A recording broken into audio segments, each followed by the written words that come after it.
Hey there, welcome to saas.unbound podcast. I'm your host, Anna Dana, head of growth at saas.group. We here require buying wonderful SaaS businesses to take them to the next level. And here I chat with inspiring founders and experts to get an inside scoop on how they made their business success. And today with me is James, CEO and co-founder of GoSquared, a real-time analytics platform, and also currently building EcoSend, an email marketing platform for climate-conscious businesses. That's like super focused on a particular niche. It's really interesting. Welcome to the show. Would love to learn more. Hi, Anna. It's a pleasure to be here. Thanks for having me today. Looking forward to chatting with you. Yeah. Sure, awesome. Well, thanks for making the time. And before we go any further, I think we should start with your journey, because as far as I understand, like you started Go Squared at 14.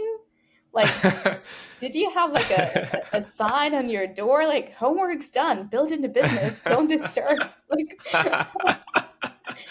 Yeah, I always feel guilty because I feel like a lot of people have a much more interesting backstory to their business journeys than me, where it's just like, no, just started this and that's it. But yeah, no, we got started young. I was fortunate enough to meet some good friends at school who were also quite aligned in their way of thinking about wanting to build something on the internet. And yeah, I guess I'd always wanted to start a company from probably an embarrassingly young age. And I think the more I discovered the internet and computers, I kind of realized that there was nothing really stopping us. So unlike a lot of businesses where you need to buy stock or you need a building or the internet just seemed like this great opportunity. Like, obviously, I think for nowadays we do definitely take the internet as for granted. It's deeply integrated into all of our lives. But back in sort of 2006, it's like this was pre the iPhone. We were still at school, and really, like, we were at a school as well where computing wasn't really a subject as such. Like, it was something we kind of did out of interest in our spare time. So we kind of started by just like, can we do anything here, and throwing around ideas, and um mostly just like trying to build websites for people and seeing if that was something we could do and make a little bit of pocket money. And yeah, we were probably too often doing this instead of homework rather than after homework, but it was just a real passion of ours. And there's nothing better, I think, still to this day, than building something at your computer and seeing someone across the world getting value from it. And I think that's just a wonderful thing about building things on online. And yeah, that still drives us today. So. That's pretty awesome. I was because we like I realized we're the same age, right? So, I was 14 when you were 14, and I was like, what was I doing with the internet when I was 14? And I just remember like sometimes using it to like write reports, and I would have to like call my mom and say, "Hey, mom, you can't call home because like I'm using the internet." Yeah, back in the yeah, not everyone had broadband or fiber internet back then, Yeah. right? So that was Yeah. fascinating times. But why Go Square? Why analytics of all things? I mean, so much fun you could do when you were 14 with the internet. You went straight into analytics. Yeah, I mean, I think Mark Zuckerberg just beat us to the post on building Facebook. So, we thought, what's the next best thing? No. Honestly, like, as with many businesses and founders, like what we've ended up doing, well, definitely today, it was definitely not what we started doing back at the time. And honestly, like, we stumbled around a lot. Yeah, a lot of it was about building our skills and our trade. Like, I was particularly interested in design, but I knew nothing about coding, and so I could design something in like Adobe Illustrator or Photoshop or whatever, and make a good looking web page. But I didn't know how to turn that into an actual web page, a website on the internet. And so that led me to meet my two friends at school who became my co-founders, who were really good at coding and programming. And I guess from there we sort of just tossed around ideas really. And actually what we started with was not even analytics.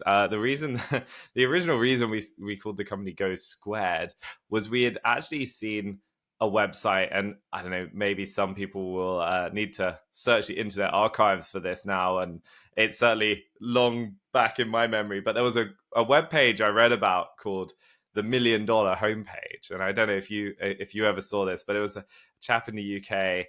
I believe he went on to be running Calm now, Calm. But he built this just a single web page, and you could buy a pixel for $1. And so there was a grid of 1,000 pixels by 1,000 pixels, and he sold all of them, and he made $1 million, and it funded his I think it funded his college degree and everything. And that idea just seemed so inspiring to me that, like, wow, you can do something like that and make that much money. That's incredible. The other thing was the site looked awful. It looked so ugly. It had all these flashing gifs, and it just had all, if you can imagine putting 1 million pixels up for sale to 1 million different people, you're going to get some messy looking graphics on there. So we started with the idea that, hey, that's great, but what if you had squares, not just pixels, but squares? And there was some design consideration to what was on there. And we would sell them maybe even on a subscription basis, so there's recurring income. And we had this great idea, and we built the site, and no one came to it. No one cared. No one in their wildest dreams would spend money on an ad on a web page that no one was going to.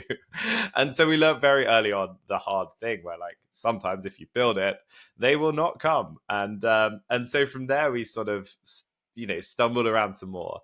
And tried to figure out maybe there's ways of turning this into a success. And so we started actually talking to other people that ran websites, and we started turning our page of Square ads into an advertising network.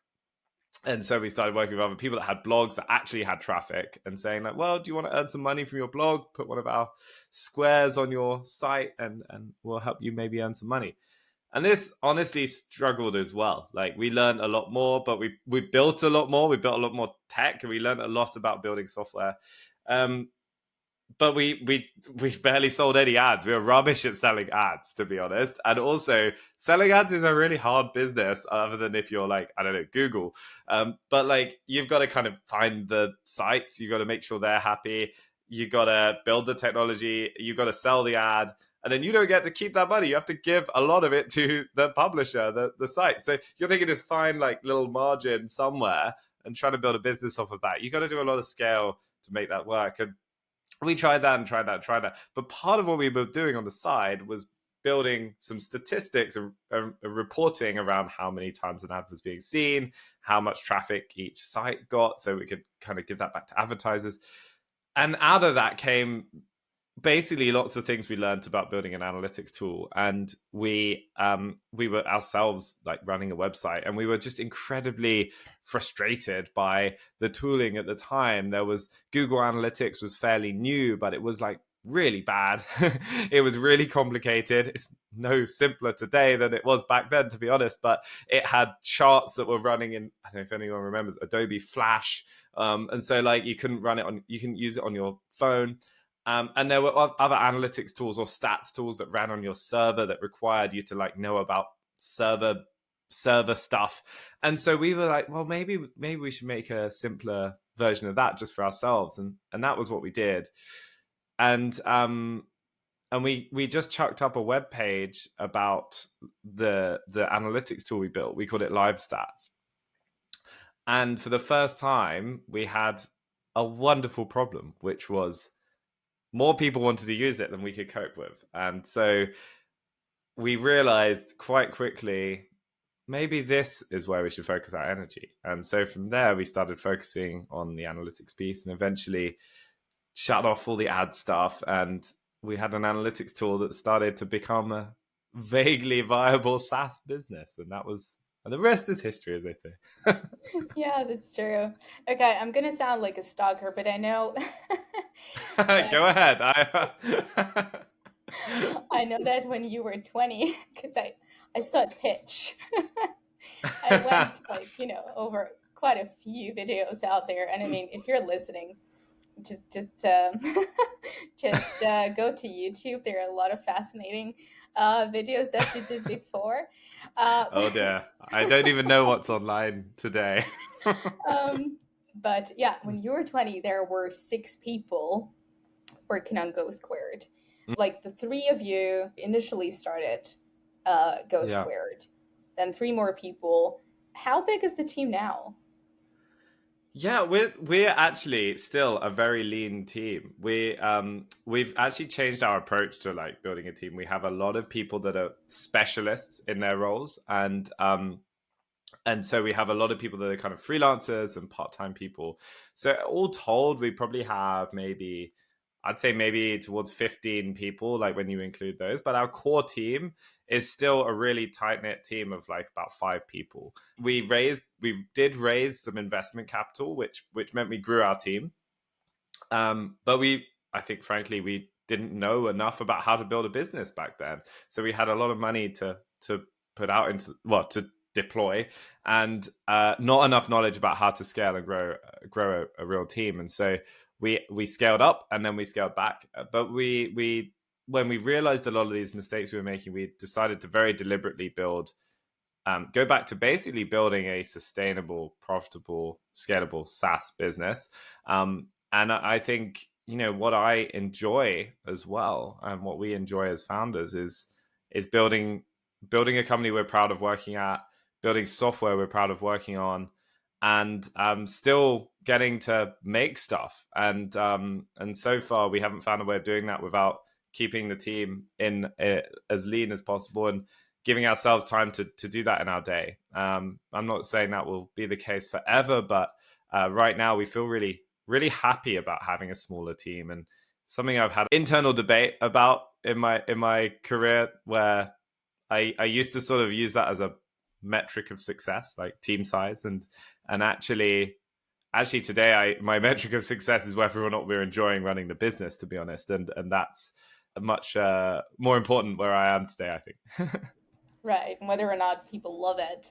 Yeah. So that should probably translate into uh, the amount of years that you guys are running. Yeah. But over the this 18 years, goodness, like 18 years, um, it's your baby. It's going to the university. Yeah, um, it can drink now in the UK at least. yeah. Um, what was the most kind of surprising thing? Because I mean, I just started thinking about like, all the economical downturns and like Cambridge Analytica and all this stuff that has been happening over the years, and you've seen it all. Like, what was the most surprising thing? I guess everyone, everyone globally went through the obviously the pandemic, and I think for me at least, that was a big, I mean, obviously, I didn't see that coming, but I think after we left school, we started working in London together as a team, and we were very much office based. Every day in the office, every day as a team, we'd like get around the table in the morning, have coffee together. Every lunch, we'd have lunch together. We'd often like go running together and everything. So we became this very like very strong routine, and like being it face to face in one office, and only having people in London in the office, which was very different to what we had done when we were at school, which was like, as you said, with the sign on the door, like when you're meant to be doing homework. Like we were basically doing that, like in the evenings when we found time, just make something, make a web page, code a bit more, design a bit more, and like chat with each other on whatever the hell we were using back then. It certainly wasn't Slack. And like, but we were all remote. We were all in our own rooms. And I think with COVID, like we were forced to almost go back to that. And I think coming out the other side of that, uh, I thought we would jump straight back to having an office. But what we've ended up doing is becoming this remote first team. And I think it's been largely for the better. I think because we now have people that we work with that are all over the globe, and that are in different offices, and working with people that we probably would never have had the opportunity to work with before if we were still in London. And I think we also have this very different approach now to how we balance the business and work and well-being and approach to sort of health and lifestyle. And I think overall it's like it's changed our whole approach to running the business, and also cut a lot of the like kind of the nonsense that like used to be a kind of barometer somehow of like whether people are working hard enough, like what time do you clock in or clock out. It's like now so much of that is just like totally gone, and it's really like what is the impact people are making, and are people enjoying their work, and are we and I think there are some challenges with bringing everyone together and getting enough of a close-knit team. I'm not going to lie, like some of those things are challenging, but the defaults we have now in the business, I think we overall the approach to work, the general like satisfaction on the team has never been higher, and I think it feels like a much more sustainable company to be running than what we were doing before. Like partly running a business for this long, like there's lots of things you can do to sprint, but you kind of can't sprint for 18 years. So yeah, I have a lot of debates in my head about some of these things. But yeah, I think probably in answer to your original question though, I think COVID and the switching to remote work has been an overall net positive for the business in a really unexpected way, I think. That's interesting, fascinating. All right, so let's go back to the product. There was a presentation, a talk you were giving about onboarding and like designing a better onboarding experience. And obviously, you know, us being a company that acquires lots of SaaS businesses, onboarding and like user experience is something that we always talk about. I'm not a product person by any means, but I was kind of listening to it and I was like, okay, that's actually interesting. That's a presentation about the user onboarding that doesn't suck. And like I kind of want to ask about that because there was something you said about how founders and teams shouldn't really give their users and customers lots of choice. It's kind of lazy to to make people choose when they are going after your product. A team should be extremely opinionated during the onboarding, and I really love that. And maybe you can elaborate a little bit on that thought and how it translates into GoSquared.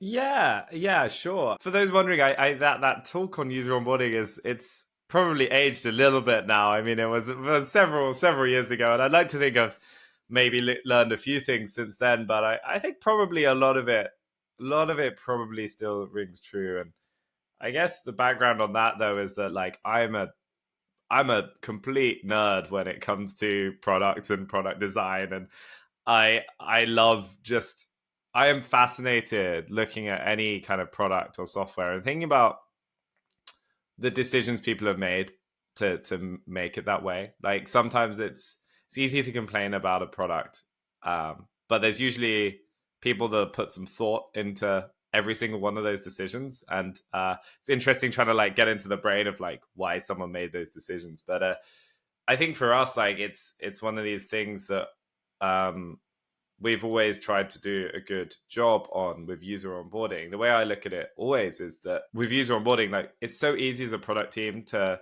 especially if you're a product team that uses your own product, which I think is usually a really good idea. Like if you're building a product that you yourself use it because you have a much better sort of understanding of like all the like quirks of how it should work. Like it's often a shortcut to like making the product better.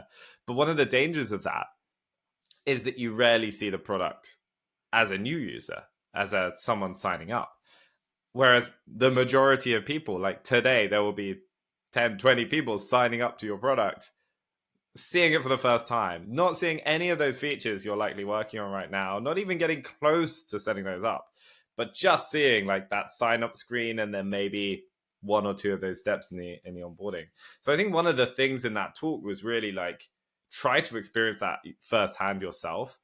I think that even applies outside of SaaS. It's like if you run a gym, like try going into the gym as someone going into that gym for the first time and figure out where the changing rooms are. Like that's a bit of a personal anecdote that I had the other day, and it was like, I don't know where the changing rooms are. How is this possible? Anyway, with user onboarding though, it's like I think there's a real balance because it's like, especially in B2B software, there's often, you build the product to be capable, you build it to handle probably lots of different use cases. Hard to generalize totally here, but like you often have a lot of options. But in the user onboarding, it's like your job as a product person is to try to navigate someone down this path that ultimately makes them successful enough or happy enough or satisfied enough that they'll come back. And so you've got to be really selective about what you do and don't show them, and what you do and don't ask them to do. Because if you ask them to too few things and request too little, they're going to sail into your product but be bombarded by probably lots of different avenues and options, and maybe not set up anything of value which will bring them back into the product. But then if you ask them for too much, then you might bombard them so much in that onboarding and ask them to do so many things, they never get through it and never actually see the product. So you kind of got to walk this like tightrope between those two balances and get it just right. And that's really, really, really hard. And so the best way I would say is to really start with trying to figure out what makes someone, like looking at your successful active customers and users and trying to understand what they do in their first session or their first couple of sessions. Be really clear on that and start with some of that, which may sound a bit boring compared to like making lots of nice interface screens and designs. And then try things out and experiment by putting things into the user onboarding, by doing user tests. I think oddly enough, as someone who's run an analytics company for a long time, there's often an over obsession with analytics. There's a lot of things you can learn from one user test that an analytics tool will probably never give you. And so getting real people to sit down and go through your product onboarding pretty much across industries, it's just an incredibly valuable thing, because you get the little moving the mouse in the wrong place because they saw something that caught their eye, or the little comment of like, I was expecting that to be something else. Like all of those things are little tidbits that like help you make that experience great. And there's no shortcuts in my opinion. Like you have to just test and iterate. And also critically, when it does come to metrics, looking at things in a cohort-based approach, because sometimes you can kind of look at things on aggregate and basically think that your work is doing nothing. But if you cohort things by when you rolled out those changes and when that sign up happened, you can understand a whole nother layer of depth about how the work you're doing is impacting the success of your users and customers. So I'll try and avoid doing the whole talk, but yeah, definitely if any of that sounds interesting, then like maybe you might still enjoy what is it, 10-year-old talk, 8-year-old talk? Yeah. I'll put it I'll put it in the comments and in the description. But yeah, thanks for walking us through this. I also wanted to ask you about, customer acquisition strategy. As far as I understand, the first customers came from those little gigs that you had trying to sell ads. But how has it been changing over the years? And like, what is your biggest customer acquisition channel? Yeah, I'll have to admit, like with customer acquisition, something I've never been great at is sales. I've never been great at picking up the phone and calling people to get them in the door. It's a difficult thing because even with the best product in the world, you have a lot more no's than yeses, and it's extremely difficult to keep that enthusiasm alive doing that. Or I find it very hard to do that. What I do know how to do is design things. I do know how to write. I do know how to do I don't know, maybe you be the judge, but I know how to get on a podcast and talk. And so what we've tended to focus on is the things we enjoy doing, and essentially doing, I guess, what most people would call inbound marketing. But largely it has been sharing what we know about and putting as much love and care into our public presence. And from the early days of GoSquared, we ran a blog that where we basically kind of shared, probably overshared about what we were working on and doing and building a business, and that brought in early visitors. It helped us start to rank on Google, and gave us this bedrock that became a very well. We ended up building a site and a domain that had a lot of authority, which meant that later down the line we could start writing content that was more closely focused on our audience and our customer base, and on analytics in particular, and we would naturally rank better and better because of that early work. But I guess another big aspect of this was like, we also in the early days, and still to this day, we don't have millions of pounds. We don't have the kinds of budgets that many of our competitors do. And so the idea of spending on paid has always been difficult for us. We have certainly dabbled with it, but we've never made it work for us. That's not to say it would never ever work, but we've always tended to try our best to make good content, to make evergreen content, to kind of treat every single person coming to the site as a human, and know that every single thing we do is marketing. Like, whether that is a blog post that someone sees, the speed at which our website loads, the experience they have signing up to the product, the interaction they have on customer service, the bumping into someone at an event, all of these things all add up to a perception of us. And I think we just had that kind of approach for a very long time, which is for the most part built trust. And yeah, so largely that's what we've been up to. I mean, there's a lot of specifics that maybe I could get into, but like at a high level, inbound marketing and content has been the biggest source of customers and users for us. Yeah. All right. Okay, I see. Well, I want to ask a lot more questions about GoSquared, but when you said green, it was like ding, ding, ding, ding. There is EcoSend. So let's let's get to it as well, because it's a new kid on the blog, at least on your blog. And yeah, what is it? How did you get the idea? What was inspiration there to like decide that, hey, it's been 18 years, it's time to like maybe build something else? Or is it something personal that you really wanted to get into this eco-conscious trend?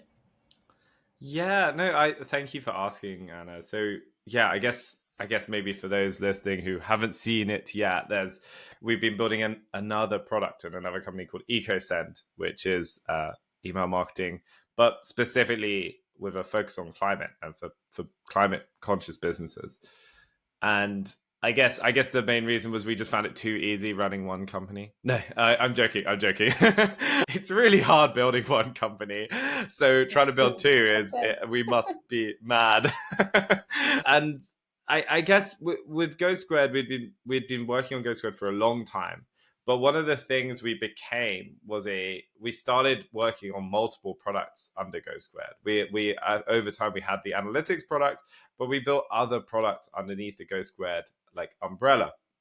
We actually built a lot of extra software, and this is part of us being product people. We love building, and we were building tools that we wanted ourselves. But what we were starting to realize, we were diluting what GoSquared actually was. So when we started to ask, existing customers, what is GoSquared? How would you describe GoSquared to a friend? If we asked 10 customers, we might get 10 different answers. And that was really, really, really bad, because anyone who knows anything about sort of marketing is that you're like being able to tell other people what you do is kind of an important thing. And if you have happy customers that tell others about you, that's great. But if they're all saying different things, then it's chaos. And so we were in this situation where we had lots of people coming in to GoSquared, but for lots of different reasons, which made it hard to build the right features. It made it hard to help customers succeed. It made customers unhappy. It just made everything messy and very, very hard to grow. And so we were looking at ways we could try and solve that and fix that. And one of the things we could see was we were working on an email a part of the platform we'd built was an email marketing tool. But very few people in the scheme of things were actually using it. Very few people knew it existed. But those who were using it were pretty happy with it. And so we took that piece and we were like, could we take that out, spin that out, if you will, and turn it into its own thing?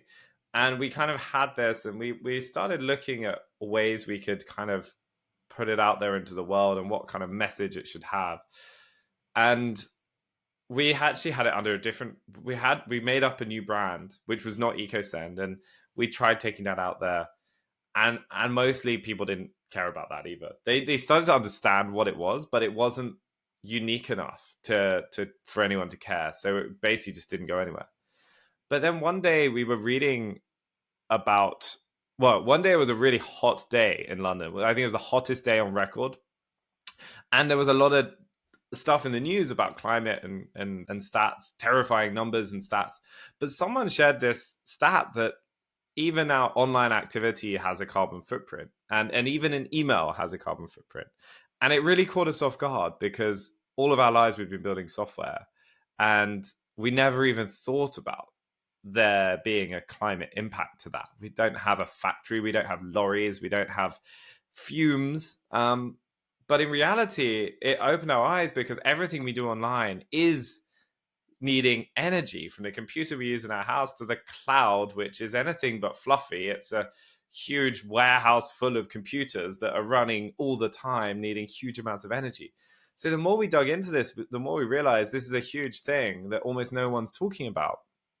And so through a bit more research, we started to actually figure out that maybe the email tool we had, maybe we could evolve that product into something that actually did something about this, because we were really surprised. No one in the marketing world, no one really in the software world, definitely no one in the email world was talking about carbon footprint. So we basically changed up loads of stuff in the product. We started to make sure we were powered by renewable energy, making sure we're building features to like reduce the weight and like size of emails, that do loads of things with your campaign so that you're sending it to the right people. And also partnering with other people who could help us understand more about the carbon footprint and how we could do more things to reduce and offset that.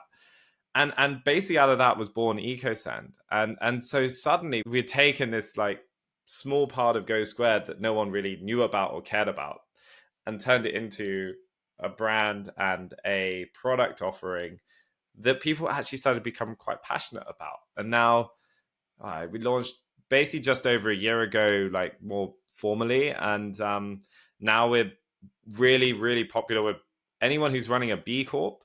So the badge for like basically building a business that cares about people, planet, and purpose. And B Corps are like flocking to us as like basically this option that aligns with their values. And we're just so proud of what we're doing, because we've gone from building a software company we're proud of to now actually having impact far beyond just the software we build, but on climate, on community, on investing our time and our energy into so many great causes that I just never would have dreamed of like 2 years ago. So it's been one heck of a journey. But yeah, it's I guess we are now running two SaaS businesses. There's a whole raft of things to unpack on the sort of building something in the climate space, which we've certainly been learning firsthand. Like, it's been interesting for us because we've come from the world of software and have entered the world of, I guess, climate and sustainability. And so very early on, like, we felt, well, we knew almost nothing. Like we almost didn't build EcoSend or do EcoSend because we are so fearful of how little we knew. And as we've gone on, I've realized that this is a bigger phenomenon for a lot of businesses and people. There's this, most people have heard of greenwashing, where people make up claims, brands make up claims. Someone like Coca-Cola saying we're great for the environment, but like, just ignore the fact we make billions of plastic bottles every year, and just problems all yours. Whereas like there's a whole other end of the spectrum, which is green hushing, which is basically brands and people and businesses often trying to do the right thing and trying to do something good, but so afraid of talking about it or telling anyone about it because they don't want to come across as if they're doing it for the wrong reasons, or they're basically trying to pretend they're something they're not. And green hushing is also really dangerous, because what we need is more people taking action and changing things for the better. And usually action starts with conversations, and usually conversations happen because people are learning. And the more we are talking, the more there is a debate and a discussion, the more people can learn, the more people can be educated, and the more action, I believe, will come from that. And so whatever business it is, or whatever individual it is, like, talking more about this is a big step in the right direction. And I think with what we're doing with EcoSend, we're really hopeful that there's our direct impact of like trying to do as much good as possible. But we have this incredible potential where it's not just the hundreds or thousands of businesses that use EcoSend, but their audiences, which can mount up to tens, if not hundreds of millions of end users. And if we can influence some sort of behavior at that kind of scale that enables lots and lots of people to make small differences in their lives, and not only that, but also set some sort of trend in motion for other companies to do this too. I just think that's an incredibly exciting, empowering thing. And it just really, sort of going back to some of the stuff you were saying earlier on, like, even after all this time running the business, to be here today and thinking of how much kind of impact we could have there, it's just incredibly humbling and just exciting as well. That, again, people just tapping away on a little computer in their bedroom can potentially change the world in very, very meaningful ways. I think that's just a really, really exciting thing, and there's nothing stopping people from making these kinds of changes for the better. Yeah, absolutely. All right. Well, I guess again, because you've been talking about, listening to your customers and really communicating what you're doing, over communicating sometimes. Um, is it the same approach with EcoSend? Are you still super user centric? And what has been the kind of the biggest insight that you've gotten from a customer or a user that's impacted the product? Yeah, it's been very interesting building EcoSend so far, because there's a lot of problems that are the same as what we have with GoSquared, and there's a lot of new problems that we've not come across before. I think something that we've done really well with EcoSend is build this sort of brand, and I guess an ethos and an approach that a lot of companies and people really latch onto and love. So a lot of people coming in the door for EcoSend kind of really love the idea of it and want to be using us and part of it. I think possibly a big customer insight, I guess, that we've had is, and it might sound a little bit obvious, but it's essentially like, if we look at what we're doing in the email space, you can kind of look at email and think, someone sending a newsletter, like, that's the use case. Like, you're sending a newsletter with something like a MailChimp today, and EcoSend is the obvious choice if you care about sustainability and climate. But you can easily get fooled into thinking, well, all you need is to be able to send a newsletter, and then you basically cater for this whole audience. But what you realize is that there's such a vast range of use cases, that even just sending a newsletter has a huge number of features that are kind of table stakes. So that even if someone wants to use you for the values alignment and the brand, like, you can't let people down on the features and functionality. And so for us, I think there's this interesting aspect where it's very different to when we were building GoSquared. A lot of the features were about like exciting new things that like caught people's attention, and like, that's a really cool feature, I want to use GoSquared because it's got that. Whereas with EcoSend, it's more, I want to use EcoSend because it's just so obviously the right choice for a sustainable business. But does it have XYZ that I have in my tool today? Like, that's the only way I'm going to be able to switch, is if I can keep doing my job the way I've been doing my job.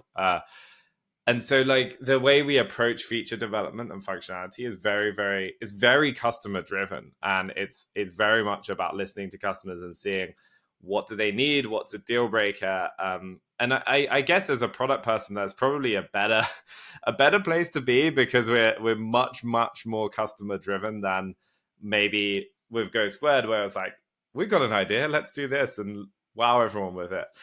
So they're kind of very different approaches from building software, but I think both have their place. I think it's probably the overall though customer insight there is that in any kind of established field, getting that sort of baseline functionality it takes a lot of heavy lifting and work. And I've seen this in other fields. People talk about building a to-do list app, or building an email inbox, or building a calendar app. It's like your idea of what a to-do list app it is one variant of that, but 20 people have 20 very different ideas of what a to-do list app is. So just building a to-do list app is not a simple thing, because the expectation of baseline functionality is actually a lot higher than perhaps being in a field where you're doing something totally new for the first time. Yeah. All right. Thanks. I think that's a great one. So yeah, I mean, since we're coming to an end of our hour, unfortunately, I would love to ask the usual questions that I always ask on the podcast. And the first one is, what has been so far the biggest win and the biggest failure? And it can be for any business, it can be for you personally as a leader, and regarding basically any function of the business. It's a great question. It's hard to narrow that down, Anna, after after a long time. I think one of the biggest wins for me has been just seeing, after like a year of running EcoSend, the positive impact we've actually had beyond just business. Like, we've donated to, I think, best part of 10 charities. We've planted over 8,000 trees. We've started working with a bunch of incredible, inspiring founders that are building businesses that are doing something for the planet and for their communities. I think those positive sort of outcomes from EcoSend have been the most meaningful to me, beyond any kind of profit that we've made so far. And that's just somewhere I just never thought we would be if you asked me like 5 years ago, 10 years, 18 years ago. I think biggest failure is letting our product desires get the better of us many years ago, and letting ourselves build too much for too many people and spreading ourselves too thin. I think the sort of the learning there really is focus is a very precious thing, and when you lose focus, you can lose like basically everything in the business. So yeah, a big lesson learned there from that, which is to not spread too thin, and build stuff because you want to build stuff because you listening to customers and really focusing on the right customers is a really crucial thing to stick to, for us. And yeah, I think that was what you asked, right? Yeah, Does that absolutely. is That that was a okay? good one. That was a perfect answer. Thank you so Thank you. much. But yeah, and the last one is usually about the hack. And, it can be, again, can be anything, can be completely, something out of whack, like something crazy you're doing that works for you, or, some conventional wisdom that, people would love to be reminded of. I think there's so many. I don't know. I'm not usually a big fan of like hacks, but like I think there's various things that have helped me and helped us over the years. I think I think probably the closest thing to a hack for me personally is like, there's a lot of things as a founder you don't want to do. There's lots of bits of your job where you kind of, they really like, you end up putting them off. Um, and for me, one of the things that really helps there is around time management and using time boxing, and especially the sort of the Pomodoro technique, which I assume many people know of, but you're sort of breaking things down into 25 minutes. But I find if I can convince myself that a gnarly, horrible task, I can chip away at it with 25 minutes, I can usually get it done. So that's been a big hack from my perspective. The only other thing I would say is that on the sustainability side of things, it's just that no matter how small of a company you are, no matter what you're doing, like you can still make an impact with what you say, what you talk about, and what you do. You can make choices that have an impact. And no one, you may not think that matters that much as one person or one company, but all of us doing those small things, they really, really add up and can make all the difference. So no matter how small or tiny or insignificant it may feel, it's still better than not doing it. And it's amazing how easy it can be to make some sensible decisions. So yeah, I would recommend people check out ways that they can try and make a few changes there, and they also may well just benefit the business too. So yeah. Oh well, I'm really glad we're finishing on such a motivational and positive note. But regarding your time boxing hack, it's been, I think, like the last 5, 10 episodes, it's been very popular. Like somehow people Oh, were like, really? we have to focus. So yeah, that's great. I well, it seems like it's working for a lot of people. So it's a great advice.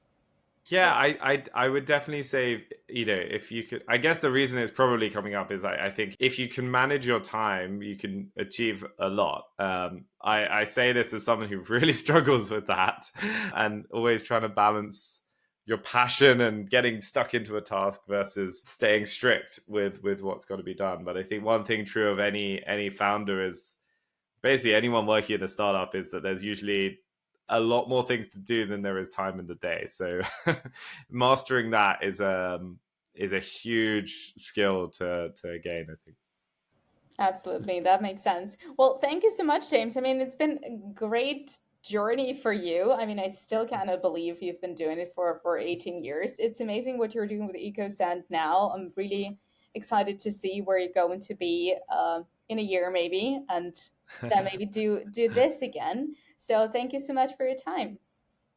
I'd love to see you again, Anna. Thank you so much for a wonderful show. It's been a pleasure. So yeah, look forward to speaking again soon. Cheers. Sure. Thanks, same for me, and take care.